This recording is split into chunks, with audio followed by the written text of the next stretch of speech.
Bismillahirrahmanirrahim. Assalamualaikum warahmatullahi wabarakatuh. Murid-murid Ustazah, Alhamdulillah hari ini kita akan sambung belajar bagi mata pelajaran Faraid Darjah 5 dan kita akan menyambung bagi pelajaran yang kelima iaitu bertajuk asal masalah, dan untuk hari ini kita akan fokuskan pada subtopik yang ketiga iaitu jenis asal masalah. Dan untuk tajuk ini kamu boleh merujuk kitab Faraid masing-masing di halaman yang ke-34 hingga 38. Pastikan kamu semua sudah baca doa belajar terlebih dahulu, dan jika sudah bersedia, mari kita mula. Sebelum kita belajar untuk tajuk hari ini, mari kita mengingat semula apakah pengertian asal masalah yang telah kita pelajari sebelum ini. Pengertian asal masalah ialah jumlah peruntukan yang boleh dibahagikan dengan pecahan-pecahan bahagian pusaka. Dan kita juga telah pelajari bahawa asal masalah ataupun jumlah peruntukan yang boleh dibagikan dengan pecahan-pecahan bahagian pusaka terbahagi kepada 7 bahagian. Iaitu yang pertama, asal masalah 2, asal masalah 3, asal masalah 4, asal masalah 6, asal masalah 8, asal masalah 12 dan juga asal masalah 24. Baiklah, dan untuk hari ini kita akan belajar pula berkaitan jenis asal masalah. Terdapat 4 jenis asal masalah sekiranya berlaku keadaan berbilang bahagian fardu dalam satu-satu proses pembahagian harta pusaka mengikut hukum faraid. Jenis yang pertama disebut sebagai tamathul. Cuba sebut murid-murid, tamathul. Yang kedua, tadakhul. Sebut murid-murid, tadakhul. Jenis yang ketiga iaitu tawafuq. Dan jenis yang keempat ialah tabayun. Mari kita ulang menyebut. 4 jenis asal masalah ialah tamathul, tadakhul, tawafuq dan tabayun. Mari kita pelajari pula pengertian dan contoh bagi setiap jenis asal masalah. Yang pertama tadi ialah tamathul. Tamathul berarti serupa 2 makhraj atau 2 nombor pecahan seperti 1/2 dengan 1/2. Yang dimaksudkan dengan makhraj ialah nombor yang terletak di bawah pecahan. Seperti pecahan 1/2, makhrajnya ialah nombor 2. Jadi dengan arti kata lain, tamathul itu maksudnya ialah apabila terdapat 2 atau lebih nombor pecahan yang makhrajnya serupa, seperti 1/2 dengan 1/2, 1/4 dengan 1/4 atau sebagainya. Mari kita lihat contoh asal masalah jenis tamathul. Baiklah, sebagai contoh, situasi seorang mati ada meninggalkan suami dan juga adik-beradik perempuan si ibu sebapa dengannya. Baik, dalam hal ini suami layak mendapat bahagian fardu sebanyak 1/2, manakala adik-beradik perempuan si ibu sebapa dengan si mati juga berhak mendapat bahagian fardu 1/2. Jadi kita perhatikan di situ ada 2 nombor pecahan yang mempunyai makhraj yang sama, iaitu 2. Jadi dalam situasi ini kita akan menggunakan asal masalah 2. Contoh kedua bagi asal masalah jenis tamasul ialah situasi di mana seorang mati ada meninggalkan waris 2 adik-beradik perempuan si ibu sebapa dan juga ada meninggalkan 2 adik-beradik perempuan si ibu dengannya. Dalam situasi begini, 2 adik-beradik perempuan si ibu sebapa dengan si mati tadi berhak mendapat bahagian fardu sebanyak 2/3, manakala 2 adik-beradik perempuan si ibu dengannya tadi berhak juga mendapat bahagian 2/3. Jadi kita perhatikan di situ ada 2 pecahan yang mempunyai makhraj yang sama, iaitu 3. Jadi dalam situasi begini, pembagian harta akan menggunakan asal masalah 3 dan ini dikenali sebagai jenis asal masalah tamathul. Kita berpindah pula kepada jenis asal masalah yang kedua iaitu tadakhul. Tadakhul artinya boleh masuk satu makhraj yang kecil ke dalam makhraj yang besar atau boleh terbahagi dengan sempurna seperti 1/4 dengan 1/2. Jadi makhrajnya di sini adalah 4 dan juga 2.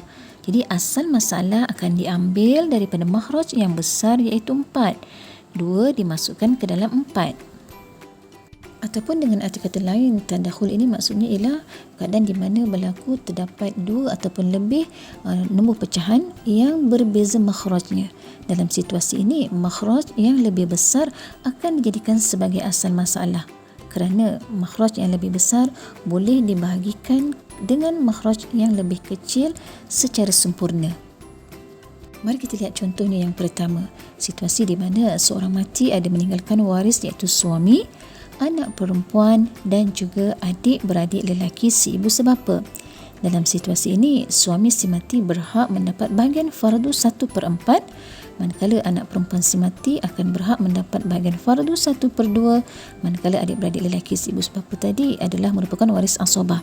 Jadi perhatikan di sini, terdapat dua pecahan yang mempunyai makhraj yang berbeza ataupun mempunyai dua nombor pembawah yang berbeza, iaitu 4 dan juga 2. Jadi di sini kita akan menggunakan angka 4 ataupun 4 akan dijadikan sebagai asal masalah kerana 4 boleh dibagikan dengan 4 dengan sempurna dan 4 juga boleh dibagikan dengan 2 dengan sempurna. Inilah yang dimaksudkan dengan tadakhul. Kita lihat pula contoh kedua bagi jenis asal masalah tadakhul, di mana situasi seorang mati ada meninggalkan warisnya iaitu ibu, adik-beradik lelaki seibu dan adik-beradik lelaki seibu sebapa. Dalam situasi ini, ibu si mati akan berhak mendapat bahagian fardu 1/3, manakala adik-beradik lelaki seibu dengan si mati tadi berhak mendapat bahagiannya 1/6, manakala adik-beradik lelaki seibu sebapa adalah merupakan waris asabah. Jadi kita perhatikan di situ, ada dua pecahan yang mempunyai makhraj yang berbeza, iaitu 1/3 dan yang kedua ialah 1/6. Makhraj pertama 3 dan makhraj kedua 6. Jadi dalam situasi begini, kita akan mengambil angka yang lebih besar untuk jadikan asal masalah. Jadi di sini ialah 6. Jadi kita menggunakan 6 kerana 6 boleh dibagikan dengan 3 dengan sempurna dan 6 juga boleh dibagikan dengan angka 6 dengan sempurna. Jadi inilah yang dimaksudkan dengan jenis asal masalah tadakhul. Seterusnya kita berpindah pula kepada jenis asal masalah yang ketiga, iaitu tawafuq. Tawafuq artinya boleh muafakat antara dua makhraj dan kedua-duanya ada setengah, tetapi di antara keduanya tidak boleh dibahagi seperti 1/4 dengan 1/6. Jadi bagi makhraj 4, setengahnya ataupun separuh daripada 4 adalah 2, manakala makhraj 6 pula setengah ataupun separuh daripadanya adalah 3. Asal masalahnya adalah dengan mengambil setengah ataupun separuh daripada salah satu makhraj, kemudian didarabkan kepada makhraj fardu yang lain seperti separuh ataupun setengah daripada makhraj 4 iaitu 2, ataupun separuh ataupun setengah daripada makhraj 6 iaitu 3, kemudian didarabkan menjadi 12. Sebagai contoh, 2 didarabkan dengan 6 bersamaan 12, ataupun 4 didarabkan dengan 3 bersamaan 12. 2 itu adalah setengah ataupun separuh daripada makhraj 4, manakala 3 itu adalah setengah ataupun separuh daripada makhraj 6. Jadi pilih salah satu, kemudian didarabkan dengan makhraj fardu yang lain. Contohnya tadi, 2 didarabkan dengan 6 ataupun 3 didarabkan dengan 4. Jadi asal masalahnya adalah 12. Contohnya, situasi di mana seorang mati ada meninggalkan waris iaitu isteri, ibu dan anak lelaki. Dalam situasi ini, isteri akan mendapat bahagian fardu 1/4, manakala ibu akan mendapat bahagian fardu 1/6, manakala anak lelaki adalah waris asabah. Jadi kita perhatikan di situ ada dua pecahan yang mempunyai makhraj yang berbeza, iaitu 4 dan juga 6. Jadi dalam situasi ini tadi, kita akan mengambil separuh, sama ada separuh daripada 4 ataupun separuh daripada 6 dan didarabkan dengan angka fardu yang lain. Jadi tadi kita dah sebut kalau 4 separuhnya adalah 2, maka 2 didarabkan dengan 6. Maka 2 didarabkan 6 adalah 12. Ataupun kalau kita nak mengambil separuh daripada 6 iaitu 3, maka 3 didarabkan dengan 4 iaitu 12. Jadi asal masalahnya adalah 12 dan inilah contoh jenis asal masalah tawafuq. Kita lihat pula contoh kedua bagi jenis asal masalah tawafuq.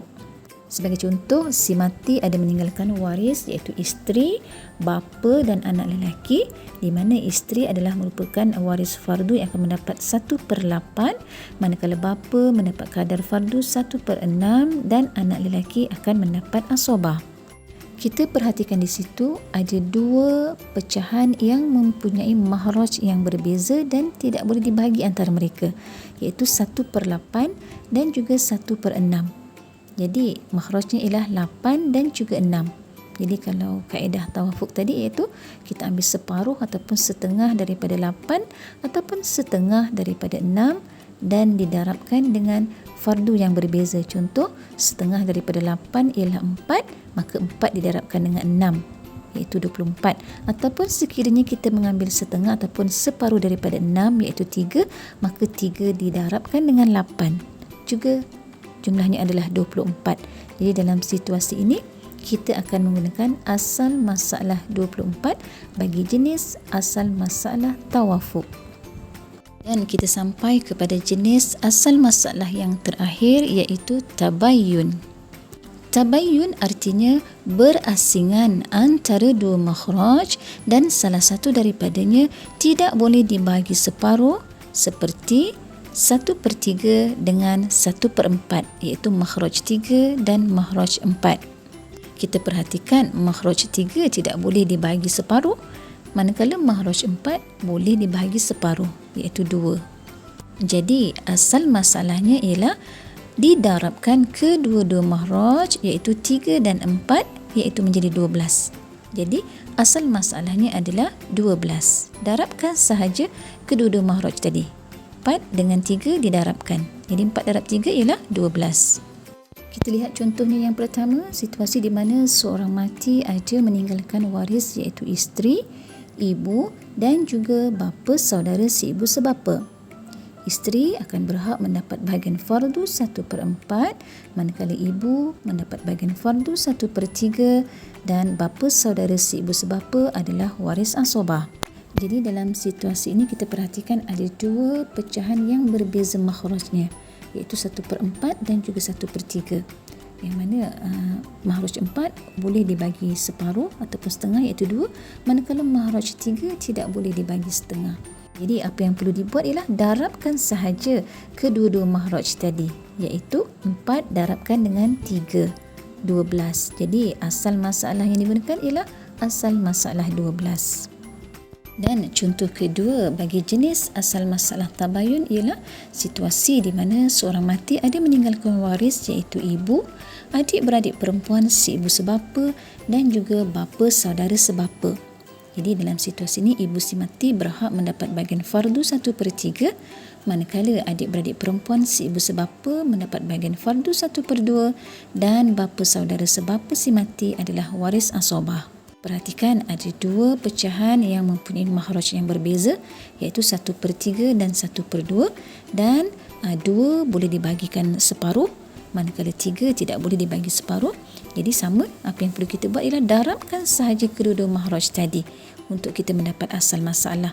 Jadi 3 darab dengan 2 iaitu 6, maka untuk penyelesaian masalah ini adalah menggunakan asal masalah 6 dan ia adalah jenis tabayun.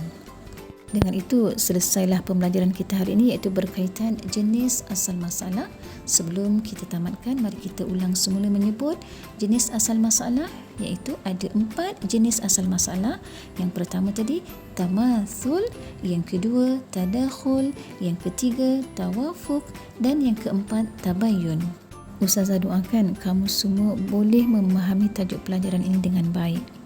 Dengan itu, sekian dahulu untuk pembelajaran kita hari ini. InsyaAllah kita akan berjumpa lagi pada sesi-sesi pembelajaran yang akan datang. Sampai jumpa lagi. Ma'assalamu wa ila liqa. Assalamualaikum warahmatullahi wabarakatuh.